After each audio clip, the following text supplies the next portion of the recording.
Hi my dear competitive aspirants, welcome to Shri institute Vizianagaram.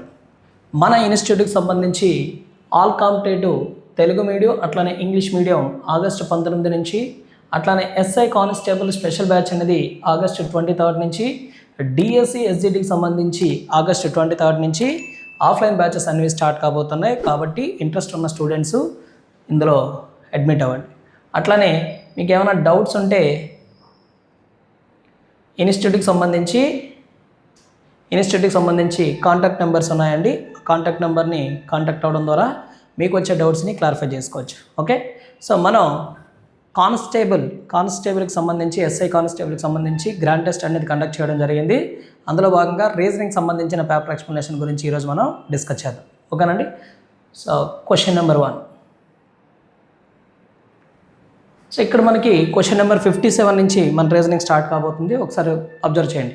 Blood రిలేషన్కి సంబంధించిన question అండి. A + B means A is the mother of B, A - B means A is the father of B, A and B means A is the son of B, A% B means A is the sister of B, A/B means A is the wife of B, A = B means A is the brother of B, and then which of the following means A is the daughter of K. అంటే క్రింది వాటిలో ఏది ఏ is the daughter of కే, కే యొక్క daughter ఏ అని చూపుతుంది అన్నాడండి. కే యొక్క daughter ఏ అని చూపుతుంది అన్నాడు. So A is the daughter of K, కేకి డాటర్ ఎవరు అవ్వాలి అంటే ఏ అవ్వాలి. సో మరి ఎలాంటి ప్రశ్న ఎప్పుడైనా వచ్చిందనుకోండి, మనకి ఎవరి యొక్క జెండర్ తెలుసు అంటే ఏ యొక్క జెండర్ తెలుసు. కాబట్టి ఏ యొక్క జెండర్ ఆధారంగా మనం ఫీమేల్ రావాలి అనేసి అబ్జర్వ్ చేసాం. ఎందుకు? కే యొక్క డాటర్ ఏ కాబట్టి. సో ఇది ఆప్షన్ మెథడ్ చెక్ చేయండి. ఫస్ట్ ఆప్షన్ A + K ఉందండి. మనం ఏని అబ్జర్వ్ చేయాలి. ఎందుకు? ఎవరి యొక్క జెండర్ మనకి ఎగ్జాక్ట్గా తెలుసు అంటే ఏ, కాబట్టి ఏని అబ్జర్వ్ చేయండి, ఏని. సో A + K ప్లస్ అంటే ఏంటమ్మా? A is the mother of B. A అంట మదర్ అవుతారు ఎవరికి? కేకి మదర్ ఏ, కేకి మదర్ ఏ. కానీ మనకేం కావాలి? కే యొక్క డాటర్ ఏ కావాలి. కాబట్టి కేకి మదర్ ఏ అని వచ్చిందంటే ఫస్ట్ ఆప్షన్ అయితే కాదు. సెకండ్ ఆప్షన్ అబ్జర్వ్ చేయండి. సరే ఈక్వల్ టు ఇచ్చాడు, A = D. A equal to అంటే అర్థం ఏంటమ్మా? A is the brother of B అంటే ఏ అంట డీకి బ్రదర్. ఏ డీకి బ్రదర్ అవుతున్నారంటే ఏ తాలూకా జెండర్ ఫీమేల్ రావాలి, కానీ మేల్ వచ్చింది కాబట్టి ఇది తప్పు. నెక్స్ట్ స్లాష్ అండి. స్లాష్ అంటే అర్థం ఏంటి? A is the wife of B. A అంట వైఫ్, ఫీమేల్ వచ్చారు. సో ఇక్కడ కూడా స్లాషే ఉందండి, స్లాషే ఉంది. సో ఇప్పుడు చెప్పండి, ప్లస్ అన్నాడు కదా, ప్లస్ అంటే అర్థం ఏంటమ్మా? ఇక్కడ చూడండి, కేకి ఏకి రిలేషన్ చూడాలి. కేకి ఏకి రిలేషన్ చూడాలంటే ప్లస్ ఇచ్చాడు. A is the mother of B అంటే ఏ యొక్క మదర్ కే. ఇప్పుడు చెప్పండి, ఏకి మదర్ కే అయినప్పుడు ఏ ఈజ్ ద మదర్ ఆఫ్ కే, ఏకి మదర్ కే అయినప్పుడు కేకి ఏ ఏమవుతారు సార్ అంటే డాటర్ అవుతారు, కూతురు అవుతారు. అదే ఇక్కడ చూసుకున్నాం అనుకోండి, ఈక్వల్ టు అంటే ఏమి ఇచ్చాడమ్మా? బ్రదర్. అంటే ఏ యొక్క బ్రదర్ కే, బ్రదర్. సో ఇప్పుడు చెప్పండి, ఏకి కే బ్రదర్ అయినప్పుడు కేకి సిస్టర్ అయినా ఏ. అంటే ఇక్కడ ఏమొచ్చింది? సిస్టర్ రిలేషన్ వచ్చింది. కాబట్టి మనకి రాంగ్. మనకు కావాల్సింది కూతురు, డాటర్ రిలేషన్. ఎక్కడొచ్చింది అంటే 3లో వచ్చిందండి. 3 అనే ఆప్షన్ ఎక్కడుంది అంటే ఆప్షన్ 3లో ఉంది. ఓకేనా? So option 3 is the right answer. Next question. Ram is taller than Shyam but not as much as Rajan. Arjun is taller than Sohan and shorter than Shyam. Who is the shortest అన్నాడండి. అంటే sir Ram is taller than Shyam. Ram అంట ఎవరికంటే tallest? Shyam కంటే tallest. Ram is taller than Shyam but not as much as Ranjan. అంటే అర్థం ఏంటి? రామ్ అనేవాడు శ్యామ్ కంటే పొడవైన వాడు, కానీ రంజన్ అంటే మాత్రం కాదు. అంటే రామ్ అంట రంజన్ కంటే పొడవైనవాడు కాదు. పొడవైనవాడు కాకపోతే పొట్టివాడు అవ్వాలి కదా. సో కాబట్టి రామ్ అనేవాడు రంజన్ కంటే పొట్టివాడు. రామ్ అనే అతను రంజన్ కంటే పొట్టివాడు. ఓకేనా? Next, Arjun is taller than Sohan. Arjun is taller than Sohan and shorter than Shyam. Arjun taller than Sohan but shorter than Shyam. Shyam కంటే అర్జున్ పొట్టివాడు, షార్టర్. మరి అదే అర్జున్ ఎవరికంటే పొడవైనవాడు? సోహన్ కంటే పొడవైనవాడు. ఇప్పుడు చెప్పు, 5గురిలో అందరికంటే పొట్టివాడు ఎవరు అన్నారు? సో అందరికంటే పొట్టివాడు ఎవరు వచ్చారమ్మా? సోహనేనా? సోహన్ అనే ఆప్షన్ ఎక్కడ ఉంది? ఆప్షన్ 4లో ఉంది. ఓకేనా? Next question. ABCDEFGH are sitting around a square table facing the center of the table. So మొత్తంగా 8 మంది కూర్చున్నారండి. 8 మంది కూర్చొని సో స్క్వేర్ టేబుల్లో కూర్చున్నారు. Some of them are sitting the corners. అంటే కార్నర్స్ శీర్షాలు అంటాం, లేదా సింపుల్గా మూలలు అంటాం. ఎందుకు? All are facing the centre అన్నాడు. చూడండి, all are the facing the centre of the table. అంటే నలుగురు ఏం చేస్తున్నారంటే కార్నర్స్లో కూర్చున్నారు.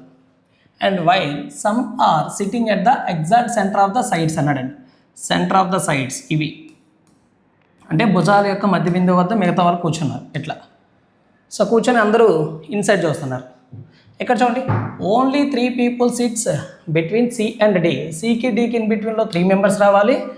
Both C and D sit at the centres of the sides of the table. అంటే C అండ్ D అంటే కంపల్సరీగా సెంటర్లోనే రావాలి. సెంటర్లో రావాలి అంటే ఈ సెంటర్ అయినా తీసుకోవచ్చు, ఏ సెంటర్ అయినా తీసుకోవచ్చు. కార్నర్స్ మాత్రం అవ్వకూడదు, కార్నర్స్ అవ్వకూడదు. సో ఇక్కడ C తీసుకోండి, ఇక్కడ D తీసుకోండి. సార్ ఎందుకు సార్ అక్కడ C అక్కడ D తీసుకున్నారంటే సికి డీకి ఇన్ బిట్వీన్ ఎంతమంది రావాలమ్మా? 3 members రావాలి.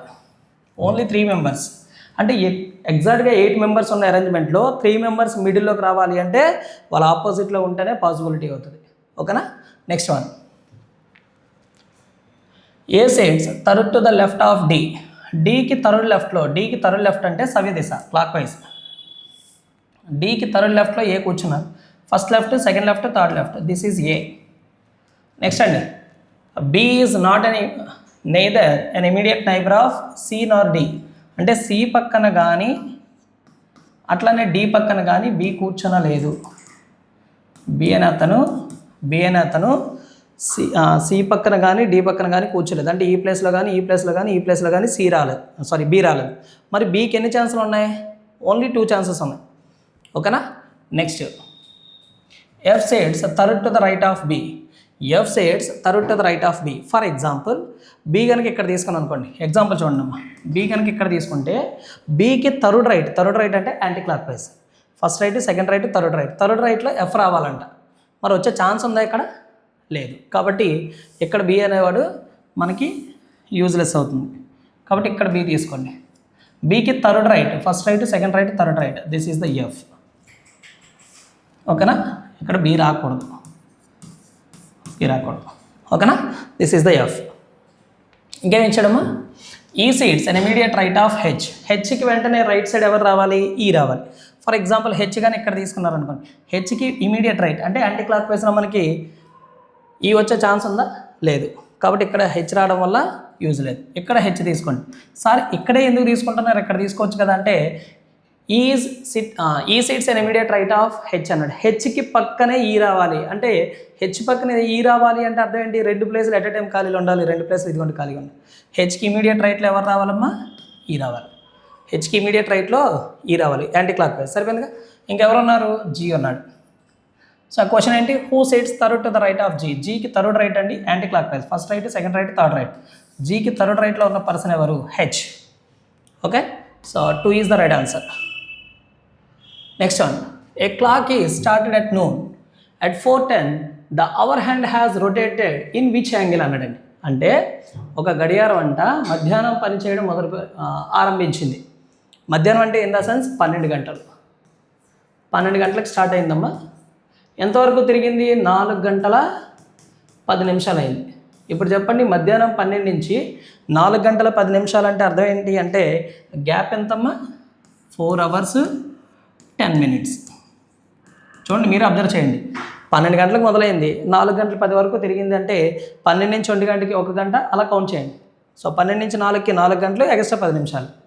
అయితే మనకేం తెలుసు? గంటల ముందు 1 hourకి 30 degrees యాంగిల్ చేస్తుంది. అవర్ హ్యాండ్ అనేది 1 hourకి 30 degrees యాంగిల్ చేస్తుంది. 1 minute అయితే 1/2 degree యాంగిల్ చేస్తుంది. సో ఇప్పుడు అదే లాజిక్ దీని మీద అప్లై చేయండి. 4 hours 10 minutes కదమ్మా. సో 4 hours, అవర్కి ఎంత? 30. కాబట్టి 4 into 30 ప్లస్ 10 into మినిట్కి ఎంత? హాఫ్. 4 30 120 ప్లస్ 2 హాఫ్ల 5 అండి. 2 ఎక్కడ 5 సార్లే కదా కట్ అయింది, 5. సో 120 ప్లస్ 5 అండి, 125 degrees అమ్మా. So option 4 is the right answer. 125 degrees. ఇక్కడ మీరు గుర్తుపెట్టుకోవాల్సింది ఇదండి. గంటల ముందు 1 గంటకి 30 డిగ్రీల కోణం చేస్తుంది, 1 నిమిషానికి 1/2 డిగ్రీ కోణం చేస్తుంది. అదే నిమిషాల ముందు అయితే 1 నిమిషానికి 6 డిగ్రీల కోణం చేస్తుంది. సెకండ్ ముందు అయితే 1 సెకండ్కి 6 డిగ్రీల కోణం చేస్తుంది. అది మీరు గుర్తుపెట్టుకోవాలి. 6 letters P, Q, R, S, T, U and V are written on a different faces of a dice. 2 positions of these dice are shown in the given figure. Find the letter on the face opposite to T. So టీకి ఆపోజిట్లో ఉన్న letter ఏది అని అడుగుతున్నాడండి. చాలా easy మనకి. First of all ఇందులో ఎవరెవరు కామన్గా ఉన్నారు? టీ కామన్గా ఉంది. క్లారిటీగా చూడండి, ఎవరెవరు కామన్గా ఉన్నారు సార్ అంటే టీ కామన్గా ఉంది. అంటే 1 లెటర్ మాత్రమే కామన్గా ఉంది. ఎప్పుడైనా సరే 1 లెటర్ కామన్ ఉండేటప్పుడు మీరు గుర్తుపెట్టుకోండి అమ్మా, 1 లెటర్ కనుక కామన్ ఉంటే అంటే 1 ఫేస్ కనుక కామన్ ఫేస్ ఉంటే సో సింపుల్గా మిస్సింగ్ ఫేస్ అనేది కామన్ నెంబర్కి ఆపోజిట్ అవుతుంది. మిస్సింగ్ నెంబర్ అనేది కామన్ నెంబర్కి ఆపోజిట్ అవుతుంది. సో ఇప్పుడు చెప్పండి, కామన్ ఎవరు? టీ. ఇందులో PQRSTUVలో మిస్ అయింది ఎవరు? సో టీ ఉన్నాడు, యూ ఉన్నాడు, ఎస్ ఉన్నాడు, క్యూ ఉన్నాడు, వి ఉన్నాడు, కానీ పీ లేడు కదా. సో ఆన్సర్ ఏంటి అంటే పీ. ఇలాంటి క్వశ్చన్లు మనం చూస్తూనే ఆన్సర్ పెట్టేయచ్చండి. కామన్ లెటర్కి మిస్సింగ్ లెటర్ అనేది మనకి ఆపోజిట్ అవుతుంది. సో కామన్ లెటర్ టీ కాబట్టి మిస్ అయిన లెటర్ పీ కాబట్టి ఆపోజిట్. లేదు సార్ వేరే లెటర్ అడిగినప్పుడు ఏం చేయాలి సార్ అంటే కామన్ తీసుకోండి, క్లాక్ వైజ్ రొటేషన్ తీసుకోండి. So T, Q, V. అట్లనే ఇక్కడ కూడా కామన్ నుంచి క్లాక్ వైజ్ తీసుకోండి అమ్మా. T, U, yes.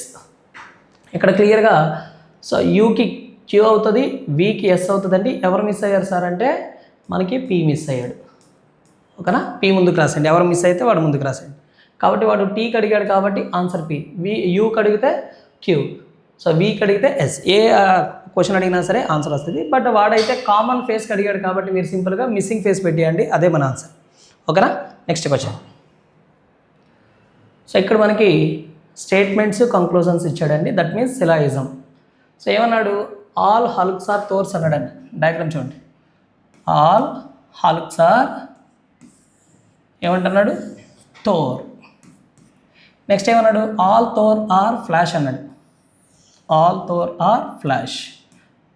థోర్ మొత్తం కూడా ఏమవ్వాలి అంటే ఫ్లాష్ అవ్వాలి. ఓకే, ఫస్ట్గా ఆప్షన్ ఏమిచ్చాడు? కంక్లూజన్ 1 ఆల్ హల్క్స్ ఆర్ ఫ్లాషెస్ అన్నాడు. అంటే హెచ్ నుంచి ఎఫ్కి ఇచ్చాడమ్మా. హెచ్ నుంచి ఎఫ్కి ఇచ్చేటప్పుడు అంటే లోపల నుంచి బయటికి వెళ్తున్నాం. ఇన్నర్ టు అవుటర్ వెళ్ళేటప్పుడు ఏమవుతుంది సార్ మనకి?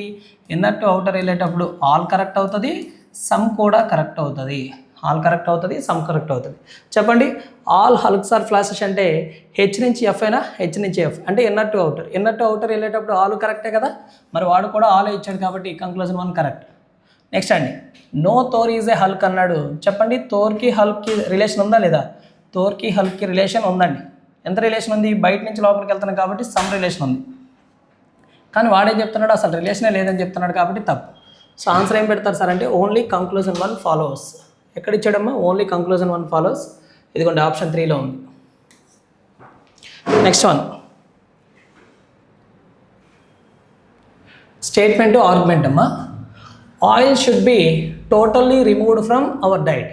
అంటే మొత్తంగా ఆయిల్ అనేదాన్ని మన డైట్ నుంచి తీసేయాలా అనేసి క్వశ్చన్ అడుగుతున్నాడు. తీసేయాలి అంటే తీసేయాలని చెప్పండి, తీసేయకూడదు అంటే తీసేయకూడదని చెప్పండి. ఎందుకు ఎస్ అన్నారు, ఎందుకు నో అన్నారు అనేది చెప్పాలి. ఓకేనా? సో కానీ ఖచ్చితంగా మన ఆర్గ్యుమెంట్ ఎలా ఉండాలంటే స్ట్రాంగ్ ఆర్గ్యుమెంట్ అయి ఉండాలి అండ్ రిలేటెడ్ ఆర్గ్యుమెంట్ అయి ఉండాలి. అంతేగాని సంబంధం లేకుండా ఆర్గ్యూ మాత్రం చేయకూడదు. ఓకేనా? సో ఫస్ట్ వన్ ఏమన్నాడు అంటే ఏం చెప్తున్నాడమ్మా క్వశ్చను? మన ఆహారం నుండి నూనెల వాడకాన్ని తొలగించాలా, మొత్తం నూనెల్ని తీసేయాలా అని అడుగుతున్నారని. సో చెప్పండి, అలా తీసేస్తే లాభమా నష్టమా అంటే ఖచ్చితంగా నష్టమే. ఎందుకంటే మనకి బాడీకి కూడా కొన్ని ఆయిల్స్ అనేవి మనకి అవసరం అవుతాయండి. అవి స్వతహాగా మన బాడీ అనేది తయారు చేసుకోలేదు కాబట్టి ఖచ్చితంగా ఆయిల్ని పూర్తిగా ఎలిమినేట్ చేయడం అనేది మంచిది కాదు. ఓకేనా? సో ఫస్ట్ వన్ ఏమన్నాడు? Yes, removing oils from our diet will keep the budget in check. అంటే ఏం చెప్తున్నాడు? అవును, ఆహారంలో నూనెల వాడకాన్ని తొలగిస్తే బడ్జెట్ని అదుపులో పెట్టుకోవచ్చు. అంటే నువ్వు డబ్బుల్ని సేవ్ చేసుకోవడం కోసమే ఆయిల్ని తీసేయాలా అంటే అది ఖచ్చితంగా తప్పే కదమ్మా. ఆరోగ్యాన్ని బాగుపరచుకోవడానికి మనం ఆయిల్ని తొలగించాలి అనేది కరెక్టే, కానీ ఎంతో కొంత కేవలం డబ్బుల్ని సేవ్ చేసుకోవడానికి ఆయిల్ని ఆపేయడం అనేది మాత్రం కరెక్ట్ ఆర్గ్యుమెంట్ కాదు.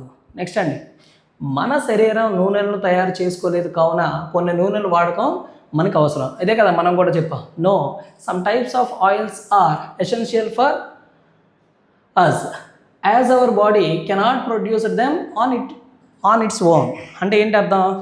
మన బాడీ స్వతహాగా కొన్ని నూనెల్ని తయారు చేసుకోలేదు. అంటే మనకి గుడ్ కొలెస్ట్రాల్ ఉంటుంది, బ్యాడ్ కొలెస్ట్రాల్ ఉంటుంది. మనకి ఎల్లప్పుడూ కూడా గుడ్ కొలెస్ట్రాల్ అవసరం. ఓకేనా? సో మీరు అదే ఆయిల్ని కనుక తీసుకోలేదు అనుకోండి, గుడ్ కొలెస్ట్రాల్ అనేది మనకి సరిగ్గా అందదు. ఓకేనా?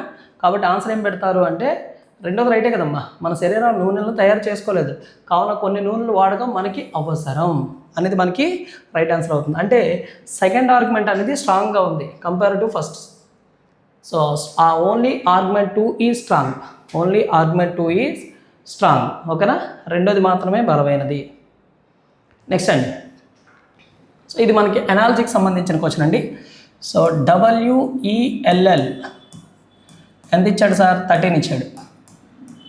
మరి వాడికి ఏం కావాలి? LEAN కావాలి. సో W అంటే 13, W అంటే 23, E 5, L 12, L 12 యాడ్ చేస్తే ఎంత వచ్చింది మనకి? సో 28, 40, 52, 52 వచ్చిందమ్మా. 52 13 అవ్వాలి అంటే 4తో పెట్టి క్యాన్సిల్ చేయాలి. సో 4తో 13 టైమ్స్ కట్ అయిందండి. సార్ 4తో ఎందుకు కట్ చేస్తాం అంటే మేబీ 4 లెటర్స్ ఉండొచ్చు కాబట్టి 4తో కట్ చేసుకోవచ్చు. నెక్స్ట్ అండి, L12, E5, A1, N14 add చేయండి. 17, 18, 18 + 14 32. 32/4 చేసాం అనుకోండి, ఎన్ని టైమ్స్ కట్ అవుతుందమ్మా? 8 టైమ్స్. ఆప్షన్లో 8 ఉందా లేదా? ఇదిగోండి ఆప్షన్లో 8. ఓకేనా? Option 4 is the right answer.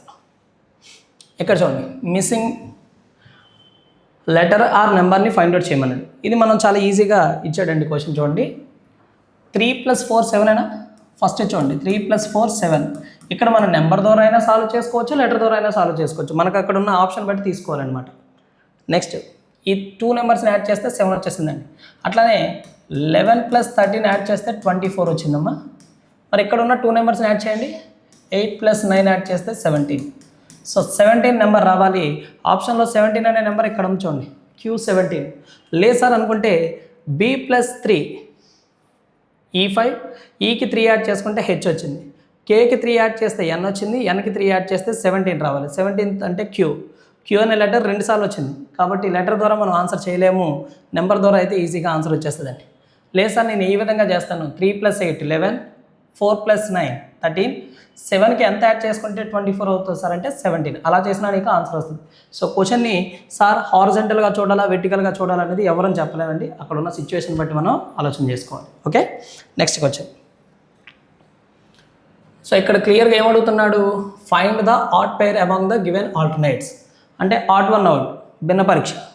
క్లియర్గా మిక్స్డ్ ఇచ్చాడు చూడండి, నెంబరు లెటర్ కాంబినేషన్ ఇచ్చాడు. సో కాంబినేషన్ ఇచ్చినప్పుడు లెటర్ ద్వారా అయినా చెప్పచ్చు, నెంబర్ ద్వారా అయినా చెప్పచ్చు. చూడండి ఇక్కడ 5 5s 25 అయినా, 7 5s 35 అమ్మ, 3 5s 15. మరి ఇంటూ 5 చేస్తే వచ్చినప్పుడు 9 × 5 చేస్తే ఎంత రావాలి? 45 రావాలి.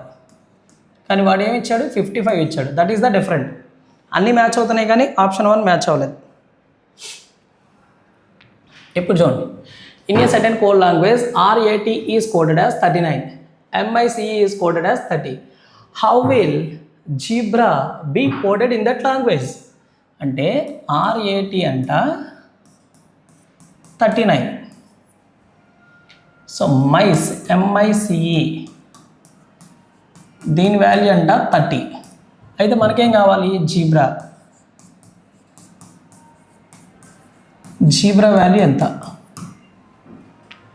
So R18, A1, T20 add చేస్తే 39 వచ్చేసిందిగా. So M13, I9, C3, E5 add చేయండి. 22 + 8 అమ్మ 30, Z26, E5, B2, R18, A1 add చేసాం అనుకోండి. ఇది 31, ఇది 20, 51 + 2, 51 + 1 అండి 52. సో ఆన్సర్ 52 రావాలి. 52 అనే ఆప్షన్ ఎక్కడుంది మనకి? ఆప్షన్ 2లో ఉందండి.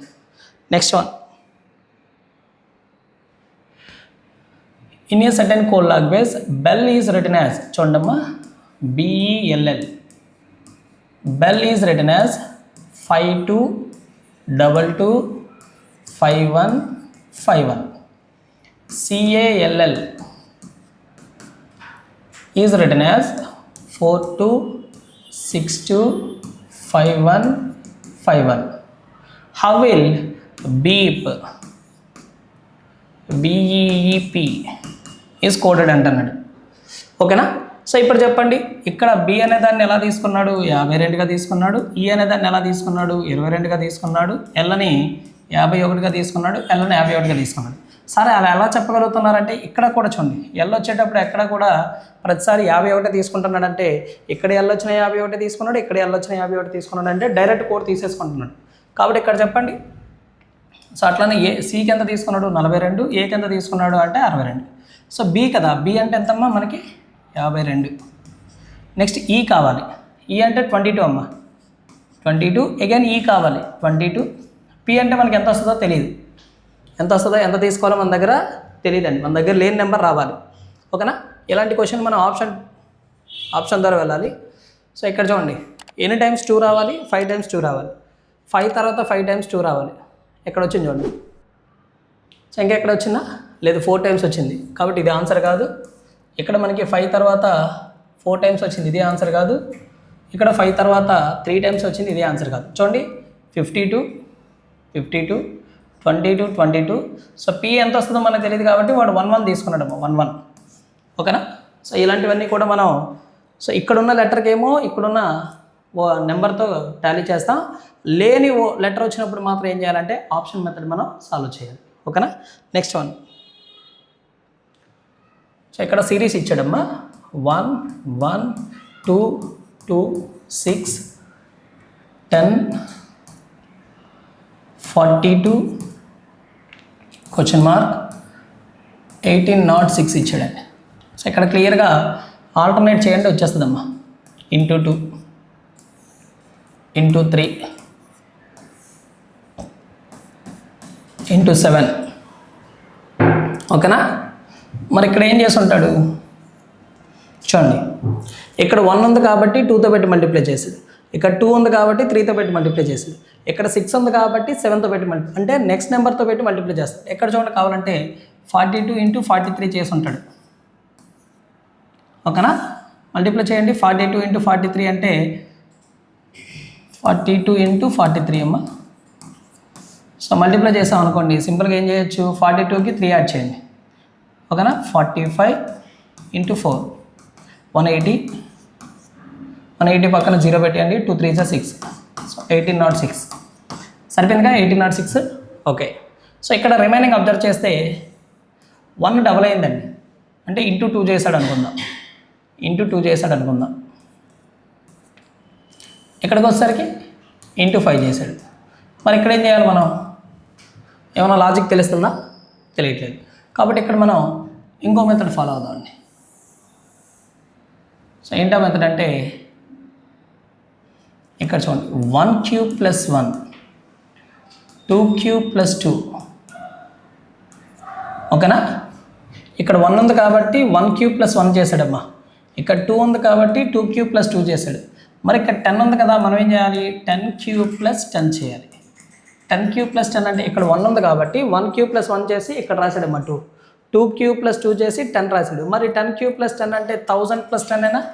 1000 ప్లస్ 10 అంటే 1010. So option 3 is the right answer. Next, ఇది కూడా మనకి సిరీస్కి సంబంధించిందేనండి. So DE FH IL MQ question mark. So చూడండి, D4 F6 I9 M13. So ఇలాంటివి వచ్చినప్పుడు మీరు ఈజీగా నెంబర్లో కన్వర్ట్ చేసుకుంటే ఆన్సర్ వచ్చేస్తుంది. +2. సో 6 + 3 9, 9 + 4 13. నెక్స్ట్ ఏం చేయాలి? +5 18 అయినా? 18th letter R. నెక్స్ట్ అమ్మా E5 H8 L12 Q17. So క్లియర్గా +3 +4 +5 +6 17 + 3 23, 23 అంటే డబ్ల్యూ. సో ఆన్సర్ ఏ రావాలి? ఆర్డబ్ల్యూ రావాలి. So option 2. నెక్స్ట్ ఇప్పుడు చూడండి, according to the code the digits 0, 1, 2, 3 are represents by ABCDE respectively. Find the value of B + E - D + A. So ఇక్కడ జాగ్రత్తగా చూడండి, ABCDలు అంట, ABCDE వరుసగా ఏం తీసుకున్నాడు? 0, 1, 2, 3, 4 తీసుకున్నాడు. మరి వాడికి కావాల్సిన క్వశ్చన్ ఏంటి? B + E - D + A, ఇది వాడికి కావాలి. సో B అంటే ఎంతమ్మా? 1, E అంటే 4, D అంటే ఎంత తీసుకున్నాడు? 3 తీసుకున్నాడు, A అంటే 0 తీసుకున్నాడు. ఇప్పుడు యాడ్ చేస్తే ఇది 5, అది 3. 5 - 3 అంటే 2 రావాలి. 2 ఉన్న ఆప్షన్ ఎక్కడుంది? సో ఇక్కడ చూడండి, 2 ఉన్న ఆప్షన్ ఏమో 4th ఉంది, 4. ఇది -2 అండి, ఇది -2. ఓకేనా? Next one, how is my grand mother's only child husbands mother related to me? How is my అన్నాడు చూడండి, అంటే ఏమంటున్నాడు? నా నాన్నమ్మ లేదా అమ్మమ్మ యొక్క ఏకైక సంతానం యొక్క భర్త యొక్క తల్లిగారు నాకేమవుతారు? చాలా ఈజీ అండి. సో మై అనే కాన్సెప్ట్ నుంచి స్టార్ట్ చేయండి.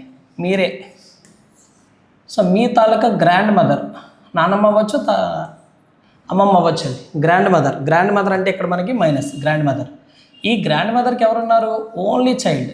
ఈ పర్సన్కి ఓన్లీ చైల్డ్ అంటే మీ పేరెంటే కదా. ఇది మీరు, మీ తాలూకా నాన్నమ్మ లేదా అమ్మమ్మ, వాళ్ళకి ఓన్లీ చైల్డ్ అండి. ఓన్లీ చైల్డ్ అంటే మీ పేరెంట్.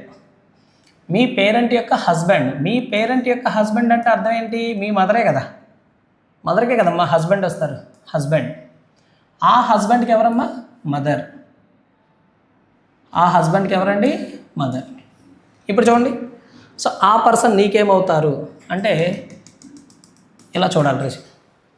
సో ఇది మీరు, మీ తాలూకా మదర్కి హస్బెండ్ అంటే మనకేమవుతారు? ఫాదర్ వాళ్ళ మదర్. ఫాదర్స్ మదర్ ఏమవుతారమ్మా? Grandmother. ఫాదర్స్ మదర్ ఏమవుతారండి? గ్రాండ్ మదర్, నాన్నమ్మ. ఓకేనా? Next one, after travelling 8 km I turned right and traveled 3 km then turned right and covered a distance of 2 km. Now I am moving towards west. In which direction did I started my journey? ఇనీషియల్గా నువ్వు ఏ డైరెక్షన్లో start అయినామో తెలియదండి. ఇనీషియల్గా మనం ఇంటి దగ్గర ఏ డైరెక్షన్లో start అయినామో తెలియదు. అయితే ఇక్కడ క్లారిటీగా చెప్తా వినండి. వాడు కేవలం డైరెక్షన్ అడిగినాడు, డిస్టెన్స్ అడగలేదు కాబట్టి చాలా ఈజీగా మీరు ఆన్సర్ పెట్టేయచ్చండి. ఓకేనా? ఒకసారి క్లారిటీగా చూడమ్మా, ఏ డైరెక్షన్లో స్టార్ట్ చేస్తున్నారో తెలియదు, కానీ ఎటువైపు టర్న్ తీసుకున్నారు? రైట్ టర్న్ తీసుకున్నారు కాబట్టి రైట్ రాయండి. ఎందుకు? డిస్టెన్స్ అవసరం లేదు మనకి. And travelled 3 km then turn right, మళ్ళీ రైట్ టర్నే తీసుకున్నారు. తీసుకుంటే distance 2 km. Now I'm moving towards west. ఫైనల్గా నువ్వు వెస్ట్ డైరెక్షన్లో ఉన్నావు అని చెప్తున్నాడండి. ఇనీషియల్గా ఏ డైరెక్షన్లో స్టార్ట్ అయినామో తెలియదు కాబట్టి ఎక్స్ అనుకో. ఫస్ట్ ఏమో రైట్ టర్న్ తీసుకున్నా, అగైన్ రైట్ టర్న్ తీసుకున్నా, ఫైనల్గా నువ్వు ఏ పొజిషన్లో ఉన్నావు అంటే వెస్ట్ డైరెక్షన్లో ఫేస్ చేస్తున్నావు. ఓకేనా? మరి ఇనీషియల్గా నీకేమొస్తుంది అని అడుగుతున్నాడండి. సో ఎప్పుడైనా సరే ఇలా వచ్చినప్పుడు మీరు ఏం చేయాలి అంటే ఇటువైపు ఉన్నదాన్ని ఇటువైపు పంపించాలి. సో అప్పుడు ఏమవుతుంది? వెస్ట్ రైట్ అనేది ఈక్వల్ టు క్రాస్ అయింది కాబట్టి లెఫ్ట్గా మారిపోద్దమ్మా. సో ఓకేనా? సో ఇక్కడ మీకు ఆల్రెడీ తెలుసండి, NESWN అంటే ఏంటి? ఉత్తర, తూర్పు, దక్షిణ, పడమర, ఉత్తర. ఓకేనా? సో అంటే పడమరకి 2 సార్లు ఎడమ అంటే 2 సార్లు వెనక్కి రావాలి, ఎడమ. కుడి అంటే ముందుకెళ్ళాలి. సో పడమరకి 2 సార్లు వెనక్కి వస్తే ఏమొస్తుందమ్మా? తూర్పు. కాబట్టి X = తూర్పు. ఇంకా సింపుల్గా చెప్పాలంటే 2 times రైట్ అన్నా 2 times లెఫ్ట్ అన్నా ఆపోజిట్ డైరెక్షన్. సో వెస్ట్కి 2 times లెఫ్ట్ అన్నాడు కాబట్టి తూర్పు వచ్చిందండి. సో ఒకవేళ ఇదే క్వశ్చన్కి మీరు ఓకేనా? సో ఇదే క్వశ్చన్కి మీరు డయాగ్రామ్ గీయాల్సి వచ్చింది అనుకోండి, ఎలా డ్రా చేస్తారు? జాగ్రత్తగా అబ్జర్వ్ చేశారు కదమ్మా, ఆన్సర్ ఏమొచ్చిందంటే తూర్పు. ఓకేనా? మీకు ఇప్పుడు డయాగ్రామ్ డ్రా చేసే ప్రయత్నం చేస్తాను, జాగ్రత్తగా చూడండి. సో డయాగ్రామ్ డ్రా చేసినప్పుడు ఏం చేయాలి సార్ అంటే మనం క్వశ్చన్ని రివర్స్లో చదవాలి. అంటే ఫైనల్గా ఏ పొజిషన్లో ఉన్నాడు వాడు? West position. ఎంత డిస్టెన్స్ ట్రావెల్ చేస్తే వెస్ట్కి వచ్చాడంట? 2 km. సో ఇక్కడ నుంచి స్టార్ట్ అయ్యాడమ్మా.